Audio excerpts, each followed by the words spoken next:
Hi friends, it's your pal Scott Garibay, and today we're going to talk about Keep on the Borderland and where we're at with Keep on the Borderland as far as purchase and what's actually happening at the FLGS with its presence on the shelf. So I have multiple FLGSs in my local area, right? I'm extremely fortunate.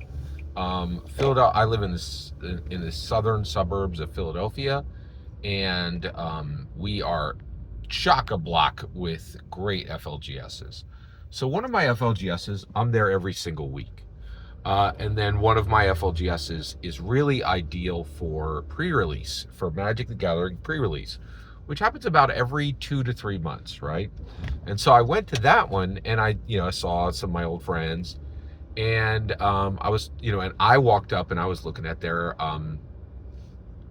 stock of tabletop role-playing games. So first of all, Dungeons and Dragons just completely took about half the shelf space, and they had quite a bit of shelf space. But almost everywhere I go now, it's every other. It's really like the market share. I think generally the market share is like 55% Dungeons and Dragons and 45% all other games combined, and that's exactly what the shelf space looked like. D&D was pretty much the top row. I guess that no, okay. D&D was like the top row, and there were three solid rows. Oh, but then at the top there was like the wall space, and that was all D&D, right? Like it was just like there was no new fresh stuff. It was just like here's every D&D cool book that you could buy. So I really think it is like 55-45. But one of my friends came up, and we were just looking at the tabletop role playing games together, and what surprised me was he said, "Oh, I was thinking about getting that new box, right?" And it was kind of interesting because Heroes on the Borderland. I've been doing content for it for 3 weeks. I know the name. I know everything, every single thing that's in the box. I picked it up on day one, at my FLGS, bought it off the shelf. There were two copies in the store. I bought one, right? And I was there within 2 hours of it hitting the shelf. I think if you walked in that night on Wednesday, you probably would. You might have been able to buy the last copy, right?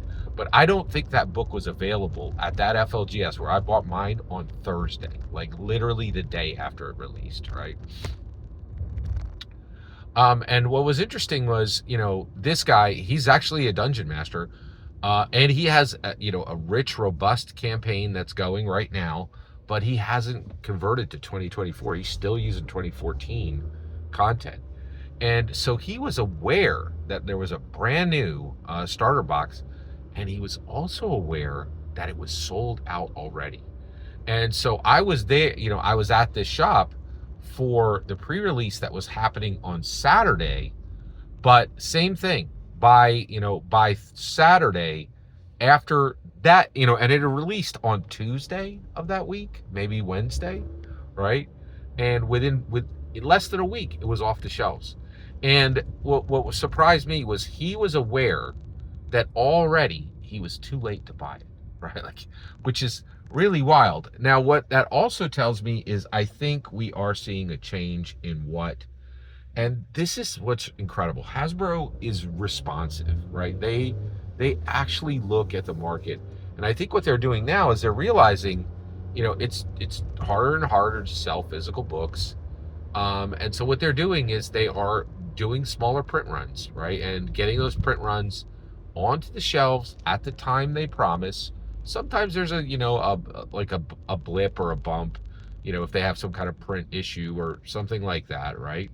But generally, they're getting their content onto the shelves, and I think increasingly you're going to see one or two, maybe as many as 5 copies.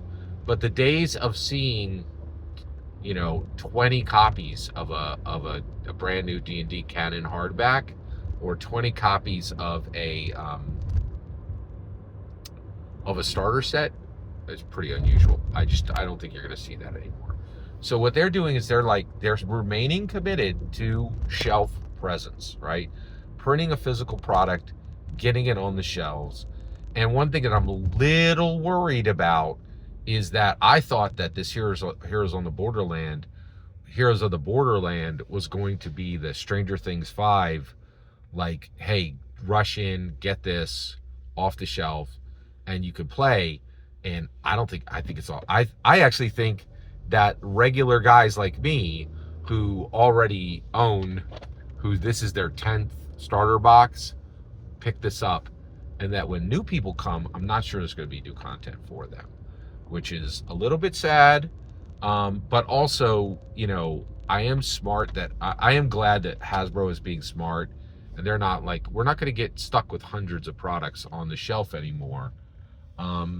It's going to be interesting, and maybe they have another print run coming, but it's going to be interesting. So I was really shocked. A more casual DM than me, right? Who is like aware of new product, but not like, thinking about only that new product for 3 weeks before it even arrives, and, like covering it in detail.